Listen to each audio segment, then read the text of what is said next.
স্বাগতম বিভাস লাইফস্টাইল পরিবারে। চলুন দেখে নেওয়া যাক আজকে বিশেষ কিছু মুহূর্ত। আজকে আমার দোকানের মাছের জন্য বরফ লাগবে, তাই জন্য বরফওয়ালা কাকা এসছে, ওনার থেকে আমি বরফ নিলাম। প্রায় 1 কোয়ার্টার বরফ নিলাম। 1 কোয়ার্টার মানে আপনারা হয়তো কেউ জানেন কেউ বা জানেন না। 1 কোয়ার্টার মানে হচ্ছে 12 কেজি বরফ। 1 কোয়ার্টার 1 কোয়ার্টার বরফ। এই দেখুন আমি বরফ নিয়ে চলে এসেছি। আর কিছুক্ষণের মধ্যে আমার এই ইলিশগুলো দেখছেন একদম টাটকা ইলিশ। এই ইলিশগুলোতে বরফ করতে হবে আজকে, যেহেতু বাজার খুবই খারাপ তার জন্য।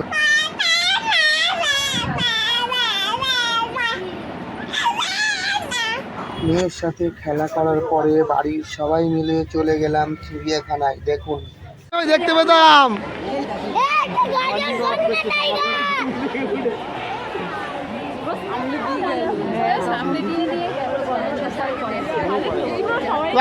আমি অনেকবার চিড়িয়াখানায় গেছি, এইবার প্রথম এত সুন্দরভাবে কাছে থেকে বাঘটাকে দেখলাম।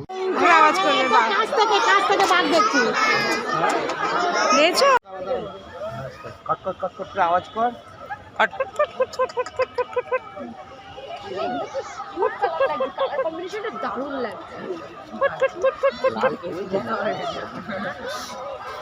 এই মা এতগুলো এ পার্টনার, এই তো চলে গেছে যা।